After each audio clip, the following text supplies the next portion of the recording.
Gue mau cerita sedikit soal, bukan deja vu sih, tiba-tiba langsung keinget aja masa lalu. Jadi pas subuh tadi gue mau sholat, jadi gue ngambil wudhu, tiba-tiba gue langsung ingat dimana gue itu langsung muter balik ke tahun 2008 kalau nggak salah, itu di Magelang. Jadi gue itu teringat momen-momen dimana di Magelang itu yang nggak pernah gue lupain, makanya gue abadiin di sini biar besok-besoknya atau tahun-tahun depan ntar gue udah tua atau apa, gue bisa ngeliat ini, bisa flashback lagi, bisa gue ingat lagi. Gue ceritanya sedikit. Jadi gini, kenapa gue bilang deja vu untuk mengingat yang kemarin-kemarin itu. Jadi momen itu sekilas banget. Jadi kenapa gue ngerasa senang pas gue subuh tadi langsung senyum-senyum sendiri. Anjir, ini deja vu atau gimana, kata gue kan dalam hati. Kayaknya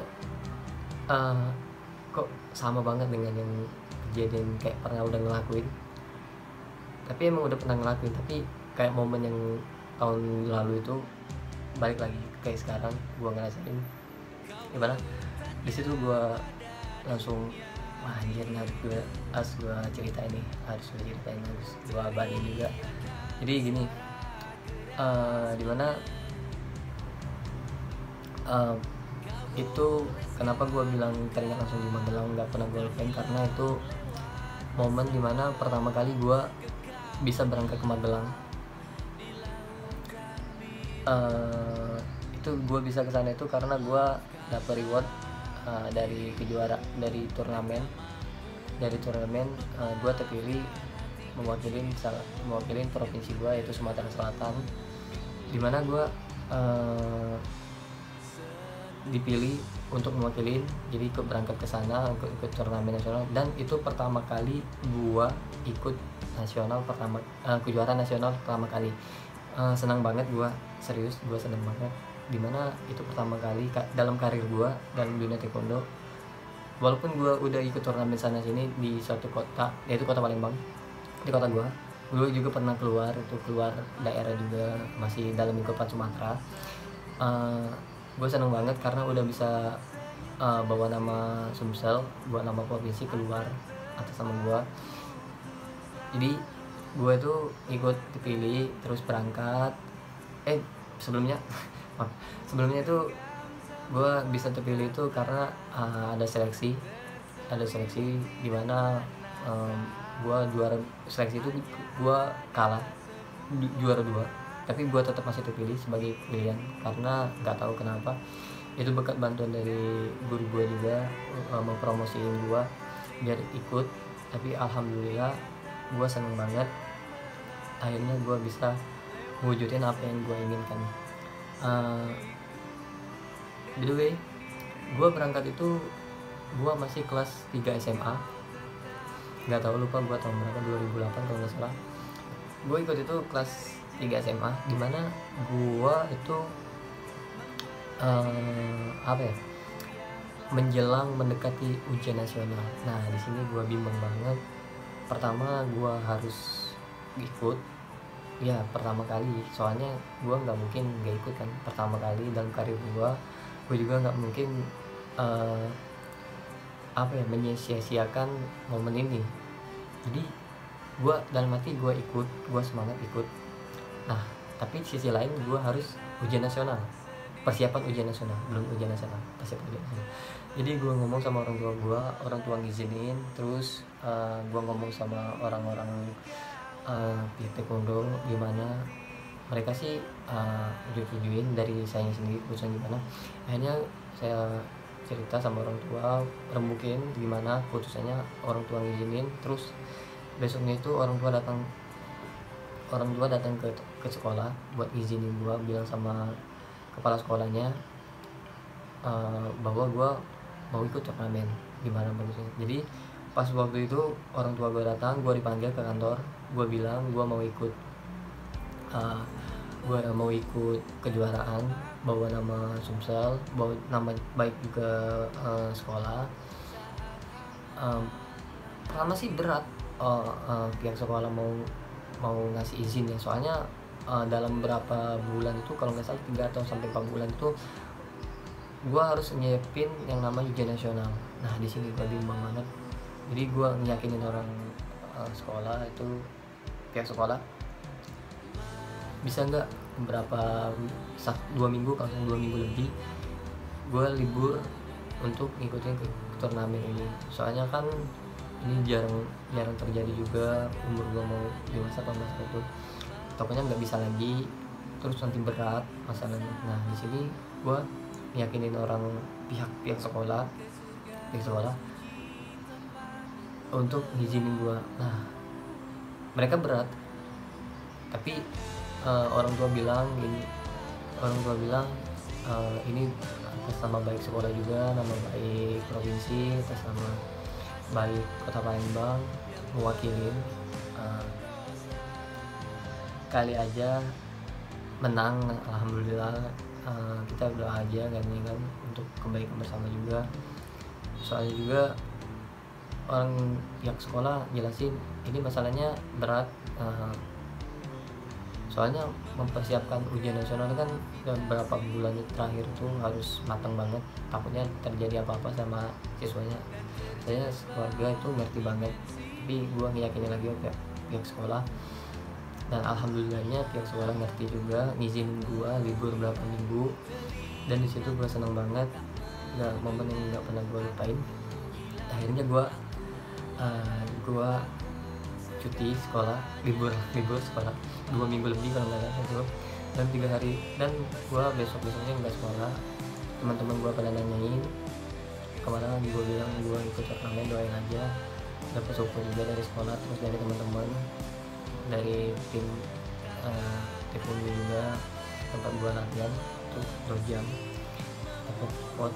Dan 3 hari mau berangkat itu gue mempersiapkan segala sesuatu itu, segala tiket itu diurus oleh orang yang taekwondo untuk kami olahraga. Jadi gue mempersiapkan apa yang gue bawa aja, baju segala macam persiapan. Jadi sebelumnya itu gue sekolah, habis pulang sekolah gue latihan, pulang sekolah jam 2 gue terus langsung berangkat dari rumah ke bandara. Itu lumayan juga, setengah jam kalau nggak salah, setengah jam dari rumah. Terus gue dari setengah 4 itu udah harus di sana latihan, jam 6 pulang di rumah, terus kayak gitu terus. Nah sebelum mau keberangkatan itu seminggu dari situ gue izin buat fokus latihan, dan yang tadi ternyata itu diizinin. Terus gue satu mingguan gue fokus latihan, terus di situ 3 harinya kita libur mempersiapkan diri untuk berangkat. Pas hari H gue berangkat, dimana gue berangkat itu gue seneng banget. Pertama juga gue ke Magelang, tepatnya di Jogja juga, gue pertama kali ke Jogja. Bukan ya, maksudnya itu landasan untuk transit aja, Jogja terus ke Magelang. Nah dimana dari Jogja itu ke Magelang itu 1 jam kalau nggak salah. Nah gue ke Magelangnya, nah di situ gue berangkat nih kan, berangkat naik pesawat, gue duduk di jendela. Emang gue harus duduk di situ deh, udah gue duduk situ kan. Nah jadi gue berangkat tuh sore kalau nggak salah, sore gue nyampe ke bandara Jogja itu maghrib. Nah jadi itu momen nggak pernah gue lupain. Jadi Gunung Merapi. Nah di sininya tuh matahari mau turun, gelap. Nah gue lihat sunset dari situ, anjing siluetnya bagus banget. Ingat banget gue, orange gelap gitu siluetnya tuh gunung. Dia turun perlahan. Gue juga tuh belum mau turun sih, gue tuh kayak ngambang kayak gitu. Gue pertama di atas awan, terus turun. Lu bisa bayangin betapa indahnya. Itu maghrib itu, cuacanya cerah banget. Itu indah banget, masih teringat banget pikiran gue. Itu keren banget menurut gue. Itu momen yang pernah gue lupain. Pas gue terus gue ngeliat tuh gunung Merapi, terus ada matahari, terus anjing kata keren banget. Nah kenapa nggak ada momen itu kenapa gue nggak rekam atau apa? Pertama, gue nggak ada HP kamera, ada sih tapi rusak. Enggak tahu itu momen kampret banget itu. Pas gue lagi mau berangkat itu HP rusak, gue dibenerin itu, kalau nggak salah dibenerin garansi itu. Belum sempet, gue udah usaha minta cepet tapi nggak bisa. Kalau nggak salah HP gue kemarin tuh HP Nexian XL, keluaran XL itu. Nah itu, jadi gue pakai HP Nokia yang layarnya kuning. Kalau dibabit anjing itu keras banget itu. Nah itu pakai HP bokap gue buat telepon aja mereka keadaan gue di mana gitu. Nah itu momen bisa gue inget aja di otak gue. Tapi kalau bisa otak gue ini bisa divisualin kayak vektor tuh enak, mungkin seru, banyak momen-momen. Nah itu gue bisa nginget itu tapi nggak bisa ngerekam. Dan gue kenapa nggak pinjam ke HP temennya aja, nggak kepikiran waktu itu, serius gue nggak kepikiran. Gue juga lebih fokusnya ke ngeliat anjing kata gue keren banget. Kalau anak sekarang kan pasti difoto segala macam. Dulu itu susah banget kalau untuk HP kamera. Oke, singkat cerita gue turun ke bandara. Dari bandara itu gue langsung ke Magelang. Magelang itu naik mobil gue duduk paling belakang.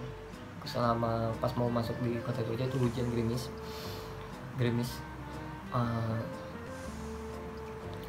Perjalanan dari Jogja ke Magelang itu 1 jam kurang lebih kalau nggak salah. Itu selama itu gue nggak pernah tidur, nggak istirahat, gue nggak pernah minjemin mata. Gue ngeliat sepanjang jalan itu kota Jogja seperti apa.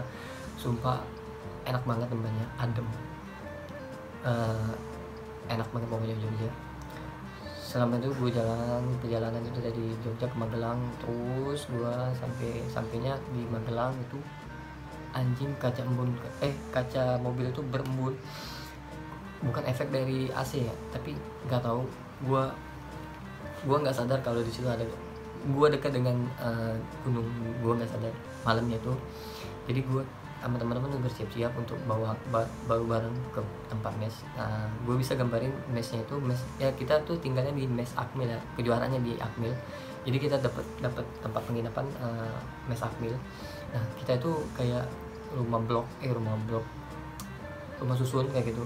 Nah kita tuh berhadapan kayak kotak sabun kayak gitu. Nah depan kita itu orang Papua, nah kita di sini. Nah jadi kita berhadapan, terus kita dapat tempat di mana itu, dapat tempat lah pokoknya di situ. Nah, terus kita istirahat. Nah besok paginya itu gue baru sadar gue keluar kenapa dingin. Terus gue pikir malam itu kenapa nggak ada AC atau kipas angin. Gue ngeluh dong dalam hati gue, anjing kok nggak ada kipas angin, gimana gue mau tidur, panas pasti kan. Ternyata kita nyampe itu kalau nggak salah jam 10 atau jam 11, jam 1 atau jam 12 itu dingin banget, nggak ada AC, nggak ada kipas angin. Anjing kata gue dingin banget. Gue dapet selimut, gue dikasih itu, enak banget. Ternyata pas besok paginya gue bangun, ternyata kita itu deket di pergunungan, anjing, makanya dingin banget di situ. Makanya gue pikir kenapa nggak ada kipas angin. Ternyata ini jawabannya. Bayangin aja kalau udah AC ada kipas angin, dinginnya gimana, beku deh. Jadi itu dingin banget. Gue di situ mandi aja itu ya, mandi kayak gitu kan, mau nggak mau ambil napas kayak keluar asap gitu kan pertama. Tapi besoknya selanjutnya itu udah biasa sih, udah biasa. Nah kenapa gue cerita ini, karena momen yang pagi subuh tadi itu dengan sekarang itu dimana gue inget banget itu pas kamar mandi itu. Makanya gue inget flashback ke kamar mandinya juga yang di situ, dimana kamar mandinya mes itu tuh satu, tapi kita harus berbagi dengan orang berdua, sama kita. Jadi satu kamar mandi itu ketemu di situ. Jadi momen lucunya itu, jadi gue sempat ketawa juga pas subuh itu. Jadi di kamar mandi itu ada yang namanya gayung, terus ember. Nah kita itu kekurangan ember. Ada sih banyak ember, Nah tapi kita itu kadang bawa untuk kita mandi kan. Nah gayung itu kita berebutan sama orang Papua. Jadi kayak gini jadinya. Jadi lucunya tuh kita ngambil gayung, orang Papua ngambil ember. Pikir aja tuh. Jadi kita mandi itu nggak pakai ember, jadi kita mandi pakai gayung aja. Orang Papua itu mandinya pakai ember gayungnya. Jadi mereka langsung mandi gitu. Dan yang ditinggalin yang pecah. Itu momen sih kampret, lucu banget itu, sumpah lucu banget itu. Jadi kita rebutan kayak gitu sama orang Papua. Jadi kalau mau mandi itu nggak ada gayungnya kita yang ngambil. Dia nggak, kita nggak ada ember. Ambil embernya diambil oleh orang Papua. Bukan diambil sih, dia yang ngambil ember. Oke gitu, lucu banget itu. Terus gue di situ enak banget. Gue kan kurang berat badan gue, secara gue kurus. Jadi badan gue itu kurang 2 kilo. Jadi mau nggak mau gue disumpalin makanan terus. Pertama itu coklat, tapi nggak ada ngaruhnya, nggak ada ngaruh apa-apa. Gue di situ enak banget. Jadi gue kasih gambaran dulu ya. Tempat tidurnya tuh bersusun kayak bucin dences. Jadi coach gua ini teman-teman gua. Nah jadi gitu. Jadi kita tidur di situ jam 10 udah harus tidur. Tapi mau gimana, orang Papua itu kadang latihan jam di atas jam 10 mereka latihan. Jadi nggak bisa istirahat. Tapi mau nggak mau kita harus istirahat jam 10 atau jam 9 itu udah istirahat, nggak boleh ada keluar kemana-mana. Terus istirahat kita. Alhasil nggak bisa tidur karena orang Papua kadang latihan. Soalnya tempat latihannya itu dekat banget. Terus nggak mungkin kan latihan itu nggak ada bunyi, pasti ada bunyi. Nah terus track gitu. Jadi kita mau tegur juga nggak enak, namanya orang mau latihannya silakan kan. Nah besoknya kita latihan juga di situ. Ketemulah sama orang Papua. Jadi latihan bareng. Nah di situ Bhinneka Tunggal Ika tuh terjalin. Dimana kita saling ngeliat, saling tegur, saling apa ini bla bla bla bla bla kayak gitu kan. Pokoknya enak lah pokoknya. Orang Papua enak banget orang Papua. Dan di situ juga gue pertama kali nyicipin gudeg, yang mana gue aneh soalnya telur itu manis, yang biasanya gue sukanya pedas manis. Terus juga sayur nangka kalau di sini gue bilangnya itu manis, warna putih, kecap semua.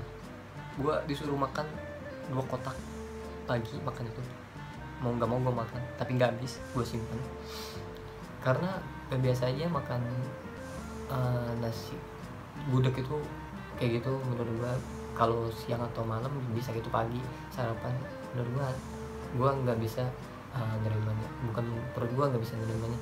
Jadi gue makan sedikit aja, makan nasi. Pokoknya itu momen pertama kali gue makan gudeg. Nah situ gue latihan di situ terus. Nah dimana pas ada hari hanya gue itu turun cek gue besok jadi gue timbangnya hari ini. Nah di situ gue nimbang, gue ngabisin 1 botol minumnya segini nih, segede berapa, 800 kalau nggak salah, gede, pokoknya gede.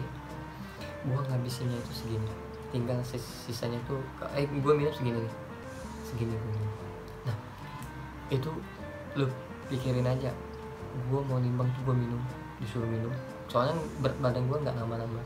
Udah makan juga berapa kali, gue makan terus gue minum tuh mau nimbang. Gue nggak ngantongin batu karena kan diperiksa pastinya. Gue minum banyak banget sampai airnya tuh kerasa banget di sini. Jadi kalau gue menunduk ini keluar airnya. Jadi gue kayak gini, gue nimbang. Dan alhamdulillah pas timbangan gue. Dan di situ gue langsung muka gue putih banget, pucet, mau muntah. Gue bilang, coach, mual kebanyakan minum. Gue udah duduk dulu kan. Gue ke WC itu hampir 3 kali dalam hitungan menit. Jadi gue disuruh tidur istirahat, itu airnya tuh mau keluar. Jadi gue duduk kayak gini, kan nunduk kan mau keluar. Jadi gue duduk kayak gini.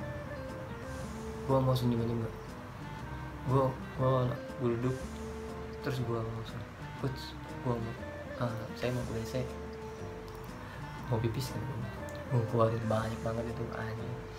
Nah dari situ gue selesai, gue latihan. Pada besoknya gue istirahat, gugup banget. Gue pertama gue ketemu anak Jawa Barat kalau nggak salah, iya anak Jawa Barat. Itu mukanya lugu-lugu banget, tapi pasti pas di arena itu gila anjing, kayak macan sumpah. Itu gue habis banget gitu, gue kalah. Poin gue udah jauh banget itu, kalau nggak salah 23 atau 20 berapa itu. Itu poin gue 10 atau enggak 11, jauh banget. Gue kalah. Gue merasa down di situ, karena pertama kali gue nggak bisa ngebanggain orang tua gue dengan membawa juara. Tapi di situ gue dikasih support sama teman-teman gue di situ, sama coach gue. Ini kan pertama katanya kan, besok ada lagi, besok harus berubah lebih baik. Oke kata aku. Tapi udah, itu pertandingan pertama dan terakhir gue ngikutin kejuaraan keluar. Selebihnya dari itu gue nggak ikut lagi. Nah, kenapa gue cerita ini dengan masalah yang gue ada di WC di sini? Jadi momennya itu ada di WC kita berebut ember sama orang pernah itu di situ. Jadi gue langsung keinget situ, gue mandi subuh itu mau sholat itu, dinginnya gimana itu, gimana dinginnya sampai asap dari tubuh ini keluarnya kayak gitu. Pertama kali langsung kayak gitu, kayak menolak kayak gitu kan, langsung arwah jahat itu keluar terus anjir, takut kan, keren banget gitu, kayak gitu kan. Nah itu momen makanya gue langsung inget ke situ, langsung inget semua yang kejadian di sana. Dan hal yang gue seselin itu gue nggak bisa foto, gue nggak bisa ngabarin apapun di situ. Masalahnya ada tukang foto di situ, tapi kenapa gue nggak minta foto dia kayak gitu tuh, bang foto cuci kayak gitu kan, dibikin kan kayak gitu kan. Nah gue nggak sampai kepikiran kayak gitu, nggak tahu kenapa gue bego banget. Momen yang seperti itu gue lewatin. Tapi ada sertifikat itu nggak ngejamin juga sih sebenarnya, tapi ya asli itu bukti gue kalau gue udah berangkat dan ngikutin kejuaraan itu. Selepas dari itu gue banyak belajar di situ, banyak belajar tentang taekwondo segala macam. Ilmunya gue terapin ke adik-adik gue, ke tempat latihan gue terapin, bawa ke senior gue, junior gue terapin. Gue kasih tau kayak gini latihan kayak gini, fisiknya kayak gini. Alhamdulillah diterapin dengan baik. Gue nggak sia-sia berangkat, karena ilmu yang gue dapat gue bisa kasihin ke mereka cuma-cuma, dalam artian gue kasih ikhlas, nggak gue nuntut, gue ngebagi, dalam artian gue melihat mereka apa yang gue lihat itu bagus, mereka ngelakuin itu dengan bagus juga, gue seneng banget. Karena apa yang gue sampein, apa yang gue alamin, gue sampaikan ke mereka itu sampai kayak gitu. Di sini mungkin itu aja sih yang gue mau ceritain. Sebenarnya banyak banget momen-momen di situ dimana gue kumpul, upacara bawa bendera kayak gitu, terus duduk pakai logo di sini Sumsel. Wah cakep banget anjing, di belakang atlet anjing, baju di belakangnya Sumsel. Itu idam, itu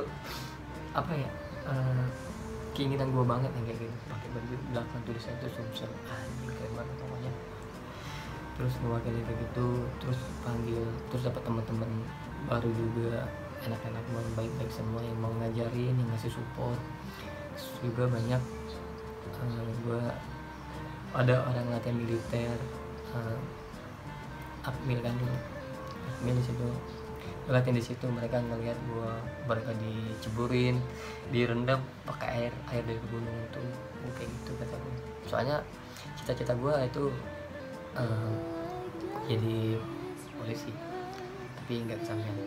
Nanti gue ceritain masalah itu, cita-cita. Nanti kita ceritain masalah cita-cita. Di sini mungkin itu aja sih yang bikin gue langsung flashback. Jadi ingat semua itu, gila, gue pengen banget ngulang momen-momen itu. Keren banget, sumpah keren banget. Semoga terulang lagi momen-momen seperti itu. Mungkin itu aja sih, gak tau lagi gue mau cerita apa. Mungkin ini cerita yang kedua dari cerita sebelumnya. Iya, gue seneng cerita ini. Mungkin itu aja sih.